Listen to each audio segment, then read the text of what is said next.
Мале, колко е заледена тази улица. Тук не мога да се минава. Бяг, бяг, ние сме пълни идиоти. Кой ютубър си ти? Бейби Мирелка в ютуб. Те така прави. Докато търсихме изхода от мола, без да искам си купих телефон.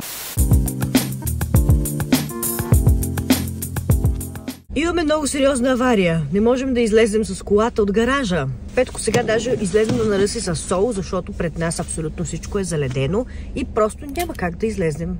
Колата се пързаля ето така, като на ледена пързалка и всичко е замръзнало и заледено. Снощи успяхме да я приберем, защото не беше заледено и не мислехме, че днес изобщо ще я ползваме, затова и си я прибрахме, но се оказа, че днес на авария и по спешност трябва да излезем с колата и сега не можем. Всичко е в лед. Няма никакъв проблем. И супер много е натрупало тук. Няма думи.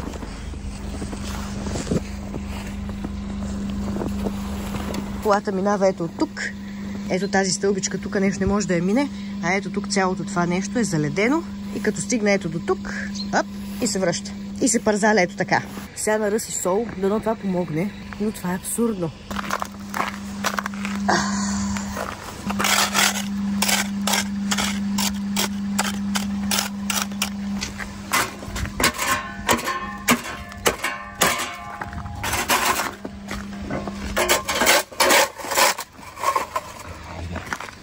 Да, това е по-лесният вариант от солта. Просто да търсих лопатите.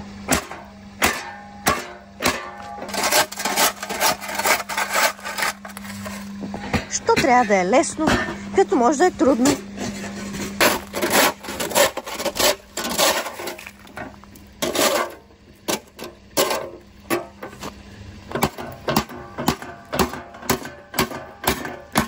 Къщи тях още вчера съм го направила, ама. Да, не бяхме в нощ. Нямаше да допуснем да се заледи така.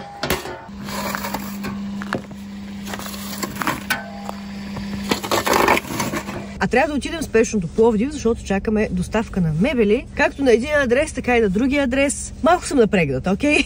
Всичко е наред. Сега, каквото стане, стане. Ако не стане, в крайна сметка, няма да успеем днес. По-важно ми е всички да сме живи и здрави, всичко да е наред, окей? Все пак мисля, че Петко успя малко да излезе. Сега дилемата е нагоре или надолу? Давай нагоре, бе. Добре, не спирай. Не стане. Шет. Надолу. Еми надолу. Само да не се пързаляме, моля. Ние имаме една катастрофа от миналата година, когато беше заснежено. Имаше киша на пътя и по магистралата така почнахме да се пързаляме. Беше ужасно. Мраза този спомен. Всеки път, когато усеща, че колата тръгне да се пързаля на някъде, така ми се обръща абсолютно всичко. Това е и причината, поради която така ми е толкова напрегнато в момента. Мале, колко е заледена тази улица. Полека-лека ще стане, но и тук всичко е заледено. А тук все пак нещо хвърляли са или не? Бе, не знам. Май не. Май има малко пясък, ама може и да си е кал. Ето как изглежда кухнята в момента, между другото. Ето така, просто за справка и за спомен.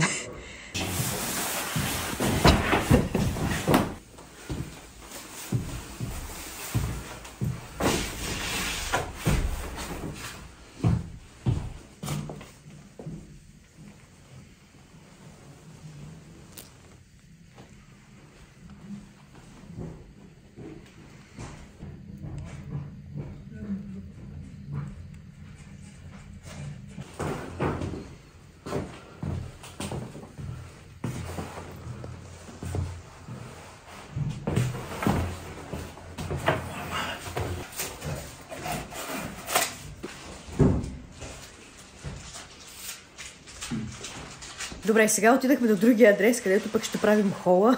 Чакахме втората доставка. Нещата пристигнаха и сега започнахме да ги монтираме. Момчетата от монтажа са тук. Лудницата е на лице. Това там ще е диван. Това са старите дивани, които трябва да изчезнат.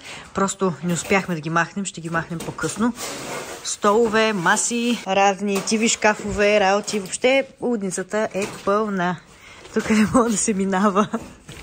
Има и килим.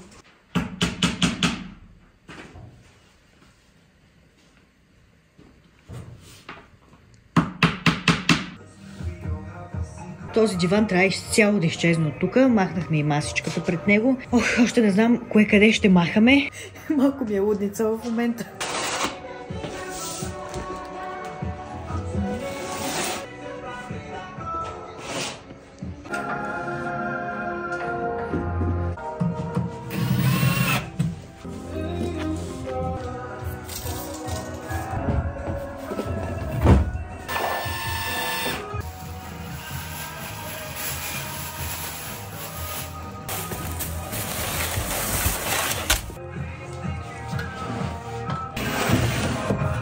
Ето това е долната част на столчетата, а ето това тук са столчетата сивички. После ще ви ги покажа, като ги направим. Това са канапета, които после ще ви ги покажа в цялостният им вид, но са изключително меки и удобни. Много ми харесаха, като ги пробвах. И ето финалният хол как изглежда. Онзи диван там се махна, там си е трапезария. Тук нещата са си същите. Тук имаме детски кът, специално за Павел, с диванче, масичка, футиолчета и килимче. Това е тук. Ето така. Идваме тук. Тодоре, благодарим. Тук имаме телевизорче и TV шкаф. И лампион. Да. Между другото, абсолютно всичките мебели са от моите любими мебели Виденов. Както знаете, ние много си имаме с тях.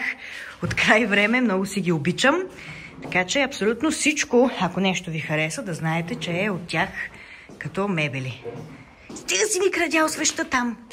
Не свеща, стъклена е. Чакай, хоч. $100 вкъщи. Това е Павел, когато разбере, че ще яде.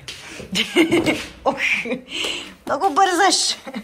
След като обиколих няколко адреса за монтажи, доставки и така нататък, лудницата продължава, защото сега пък отиваме да зареждаме худите от едни складове, защото имаме поръчки, обаче не може да ги изпълним, защото всичко беше разпродадено и разкупено покрай празниците.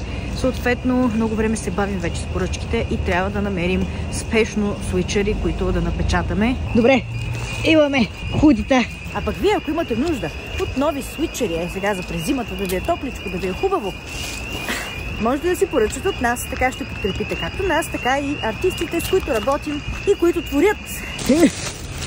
Вижте колко сме отдадени за вас, вижте колко сме отдадени. За да не ви се забавят поръчки, да правим всичко възможно. Беба, къде е Виктор? Да, това са тъпичките ми шегички. Отидахме до мола. Отидахме до мола, защото трябва да купуваме храна за животните, а това ни е по път. Не можах, изкуших се. Ще обядваме KFC след цялата дъндания. Взехме си KFC кофа за двама с салата колсо и картофено пюренце с картофки. Много ми се прияде такова. Това е положението. Сега ще ви покажа любимите играчки за ЛХ на Петко. Ето така, биричка. Тук.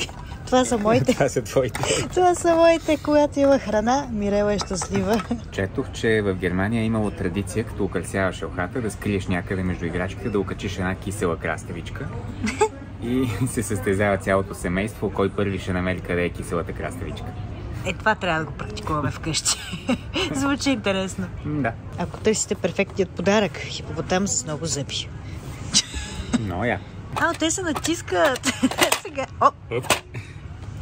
И те хапе на всичкото отгоре. Много добре.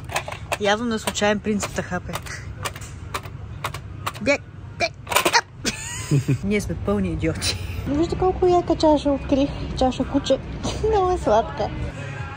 Повярвайте ми, не искате. Дали да не си я купа тази книга? Може да ти помогне. Нали алгоритъмът те мрази?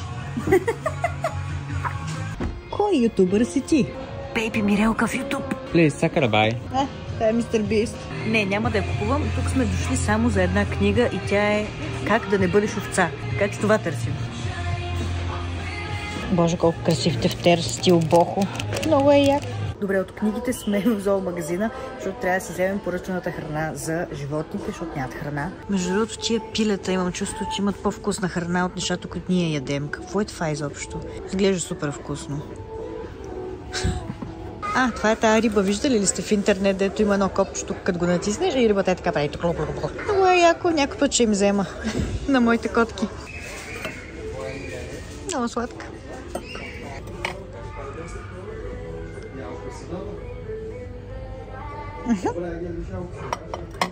Чакай, аз искам такава яка пръчка. Погледнете колко е ушлайфана. Сладолет за кучета. Колко яко. Между другото, не знам дали съм ви споделяла, но мен ми става изключително зле от осветлението в мола и всеки път почва да ме боли главата, да ми се вие свят. Ужасна история. Не знам вие дали се така, напишете ми отдолу в коментарите, но на мен винаги ми става много зле в мола. Казвали са ми, между другото, чакайте, че обърках посоката, казвали са ми, че ми се случва така, защото имам пъстри очи. Просто по някакъв начин не могат да се адаптират много лесно на такава изкуствена светлина.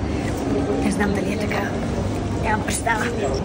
Докато търсихме изхода от мола, без да искам си купих телефон. Така де, Петко ми купи телефон, защото му е малко потрошение на стол и това искам от много време да го направим. Аз се отказвах, защото не исках нов телефон. Викам, ще издържи още, но напоследък и дисплея започна да отказва и става черен екран, нищо не мога да натисна. И просто минахме покрай телефоните и влезнах и си купих телефон, докато излизах. Това импулсивно ли беше според вас?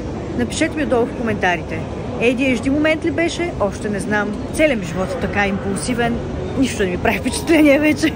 Честито за iPhone-а. Какво беше? 16 Pro Max. Yes! Да. То почти като 14-ката Pro Max. Да, само че е 16 Pro Max. Звъни ми телефона. Ай, чао. Ало. Заваля сняг. Много е зимно, много. Като цяло нямам проблем с снега. Имам проблем, когато е студено и духа студен, гаден, мразовит въздух, но самия сняг по себе си не ми пречи, даже ми е приятно. Сега, например, е такъв момент, в който има сняг, но не е студено, което е супер. Ама иначе, като е студено, аз всъщност заради студа мразя зимата, не е за друго. А иначе сега продължаваме с задачите. Трябва да отидем и да вземем някакви неща, с които да закрепим реално телевизора към стената за всеки случай, защото с малко дете не ми се рискува да не вземе някой път да падне, да се обърне. Така че за всеки случай нищо, че е върху шкаф, върху TV шкаф, но все пак мислим да го закрепим и за стената, защото е много тежък и е опасно. Така че отиваме сега да купим каквото е нужно, за да се закрепи. Аз нямам представа как точно се закрепя. Обиколихме няколко магазина, обаче няма точно това, което търсим. На повечето места реално ни предлагат самата стойка, за да го закрепим на самата стена, телевизора, но нашата идея е реално той да си стои на кръченца на TV шкафа, просто с връхчици да се прикрепи към стената, за да не се килва напред. Нали, това искаме да направим. Казаха ни онлайн да си поръчваме такива връхчици. Мисля, че се водят метални връхчици и това ще го направим идните дни, за да ни е спокойно. И сега вече е време да се прибираме, защото каталясах. А в нас ни чакат тепърва още много работи. Вече не знам кое време стана, а тепърва трябва да почнем да печатам тениски, за да може утре да ги изпратим. А утре пътуваме и за София, защото ще ходим напред пред премиерата на един филм, който е нов православен християнски филм. Поканиха ни заедно с Петко да отидем да го гледаме и ако ни допадне, ако ни хареса, ще ви споделя малко повече и на вас. Но първо искаме да го изгледаме и да видим за какво става дума. Интересни неща ни чакат като цяло и то постоянно, няма почивка. Защо имам толкова червени бузки? Изглежда много здрава. Часа е 12:30, ние яката сме се разработили. Тук се случва един велик процес, както можете да видите. Печатат се худита, щампова се, въобще лудница. Печатаме в момента основно худита на Крис Бой. Имаме поръчки от неговия мърч. Относно Козирога, името на зодията ви подсказва да си направите банда и да свирите рог за кози. Всичките са му такива. Чакайте да ви покажа за стрелеца. Стрелец. Вземете, пуснете едно тото, може и да улучите. Знам ли? А сега тук излиза и худито на Митко, защото имах поръчки и за негови худита. Ето неговия дизайн. God gives me everything. Въобще този дизайн супер много се продава и много от вас го харесвате, така че ако искате да подкрепите Митко или нас, можете да посетите Monster Love BG и да си закупите от всички готини дизайни на всичките ни артисти. Всички дизайни са оригинални и въобще нашите артисти са хора, с които много се гордеем, така че ги подкрепете на Monster Love BG.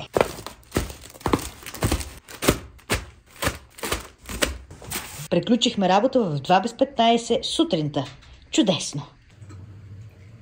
Колко по-добър завършик на деня и като цяло на влога.